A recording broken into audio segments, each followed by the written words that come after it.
हाँ जी साथियों, नमस्कार। मेरा नाम है सुरेंद्र कुमार और आप देख रहे हैं आओ बात करें। साथियों, आज के हमारे वीडियो में हम समय सूचक शब्द एएम और पीएम के ऊपर चर्चा करेंगे। जैसा कि आप सभी जानते हैं कि सूर्योदय से लेकर सूर्य अस्त तक समय को दो हिस्सों में बांटा गया है। एक होता है एएम और एक होता है पीएम। एएम का मतलब होता है, एएम का समय होता है रात को 12 बजे के बाद से लेकर दोपहर 12 बजे से पहले तक का समय, जिसे एएम कहा जाता है। और पीएम का अर्थ होता है, पीएम का मतलब होता है दोपहर के 12 बजे के बाद से लेकर रात को 12 बजे से पहले तक का समय, जिसे पीएम कहा जाता है। इसको अंग्रेजी भाषा के अंदर में एएम को एंटी मेरिडियन कहा जाता है और पीएम को पोस्ट मेरिडियन कहा जाता है। एंटी का मतलब होता है पहले, लेकिन किसके पहले ये हमें अभी तक कहीं बताया नहीं गया है। हमारी शिक्षा प्रणाली में कहीं इसका कोई वर्णन नहीं है। पोस्ट मेरिडियन मतलब होता है बाद में, लेकिन किसके बाद में, इसके बारे में भी हमें कोई खुलकर जानकारी नहीं दी जा रही है। इस वास्तविक जानकारी को आज इस वीडियो के माध्यम से मैं आपके साथ में शेयर करूंगा।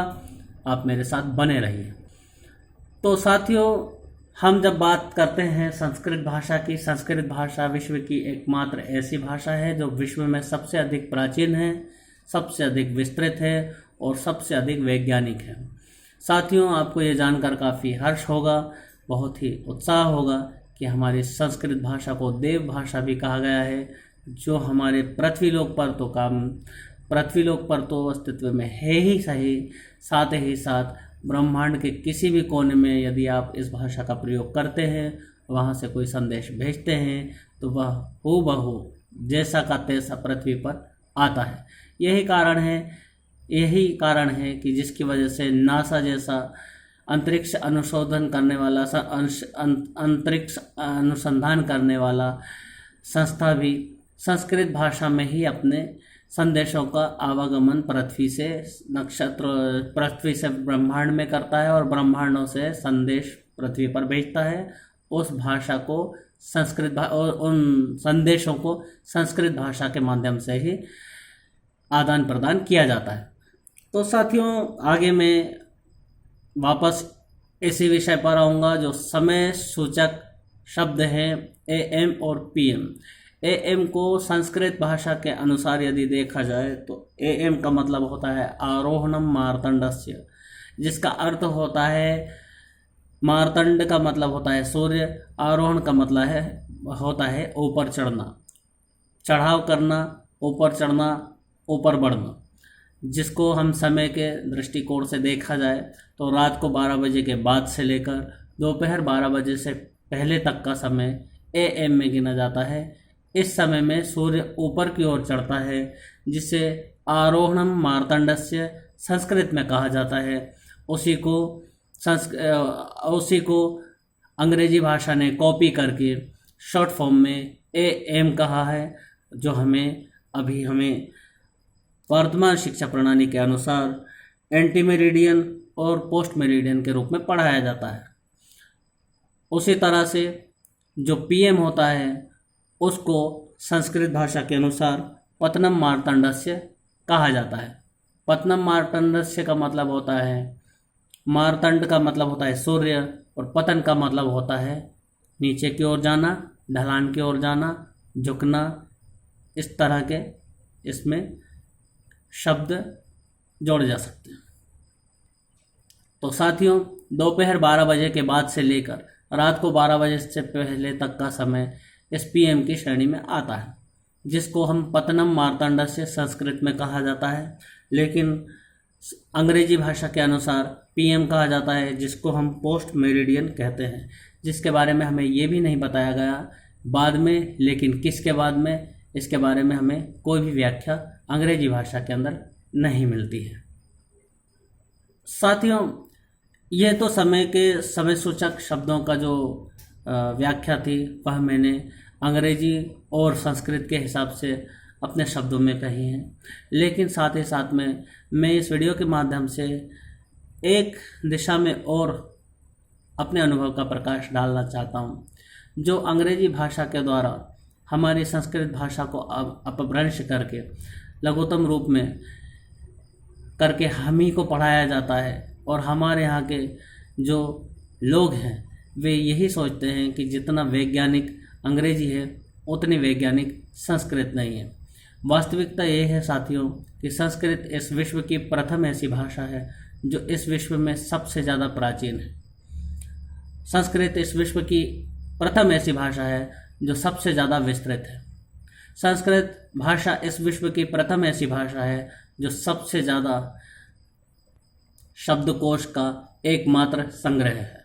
यह जानकर आपको अति हर्ष होगा कि यह संस्कृत भाषा देववाणी भी कही जाती है, जिसका अर्थ होता है कि देवों की भाषा। इसका अर्थ यह है, इसका तात्पर्य इसलिए जिसे देव भाषा सिद्ध किया जा सकता है। नासा जैसा वैज्ञानिक अनुसंधान करने वाला जो सिर्फ खगोलीय घटनाओं का अनुसंधान करते हैं, ब्रह्मांडीय घटनाओं का अनुसंधान करते हैं, वे अपने संदेशों का आदान प्रदान संस्कृत भाषा के माध्यम से ही करते हैं। और साथियों, सोचने वाली बात यह भी है कि सूर्य जो हमारे ब्रह्मांड का मुखिया है, हमारे सौर मंडल का मुखिया है, हमारे सौर मंडल का केंद्र है, हमारे सौर मंडल में समय का जो मुख्य केंद्र बिंदु है, उस सूर्य के विषय में भी अंग्रेजी जैसी छोटी भाषाओं का बोलना ऐसा ही प्रतीत होता है जिस तरह से दोपहर के समय सूर्य को दिया दिखाना। ऐसे गूढ़ विषयों पर, ऐसे ही महत्वपूर्ण विषयों पर संस्कृत जैसी व्यापक भाषा का वर्णन ही सर्वश्रेष्ठ माना जाना चाहिए। लेकिन साथियों, हमारे यहाँ के विद्वान और हमारे यहाँ के जो लोग बुद्धिजीवी हैं वे सारे के सारे न जाने किस मिट्टी के बने हुए हैं। इतने सारे सत्य और इतने सारे तथ्य सामने होते हुए भी वे लोग संस्कृत और अंग्रेजी भाषा के बीच में जो अंतर है उसे समझने को ही तैयार नहीं है। साथियों, उनके इस भ्रम को दूर करने का जिम्मा हमारे और आपके जैसे लोगों को उठाना होगा। जो सत्य है वह 7 परतों को खोलकर भी सामने लाना होगा, ताकि हमारी संस्कृत भाषा, ताकि हमारी सनातन संस्कृति फिर से अपने पुराने वैभव को प्राप्त कर सके। दोस्तों, मैं बार बार अपने हर वीडियो में एक ही बात पर अधिक जोर देता हूँ। हमारे सनातनी शास्त्र, हमारी सनातनी परंपराएं, हमारी सनातनी व्यवस्था, हमारी सनातनी रीति रिवाज और हमारे सनातनी शास्त्र, हमारे सनातनी त्यौहार, इन सब का अपना अपना एक अलग महत्व है, एक अलग अर्थ है, एक अलग विज्ञान है। इसलिए इनकी जानकारियों को जहाँ से भी हो सके संग्रह करना और अपने पास ही ना रखना, इसको किसी न किसी माध्यम से समाज में फैलाने की सेवा करना भी हमारा कर्तव्य है। तो इसी जानकारी के साथ आपसे विदा चाहता हूँ और आपसे पुनः एक अनुरोध करना चाहता हूँ कि मेरे चैनल को अधिक से अधिक लोगों को सब्सक्राइब करवाइए, अधिक से अधिक लोग मेरे चैनल की सदस्यता लें, ऐसा मेरे साथ सहयोग कीजिए। मेरा लक्ष्य 1500 सदस्यों का है। जिस दिन मेरे 1500 सदस्य पूरी तरह से हो जाएंगे उस दिन से मैं लाइव स्ट्रीम्स शुरू करने जा रहा हूं, जिसमें मैं इसी तरह के रोचक, ज्ञानवर्धक और जानकारी से परिपूर्ण वीडियो लेकर आया करूंगा। साथियों, देश की, समाज की और संस्कृति की सेवा में मेरा सहयोग कीजिए। आपका बहुत बहुत धन्यवाद। जय हिंद, जय श्री राम। सत्य सनातन वैदिक धर्म की जय।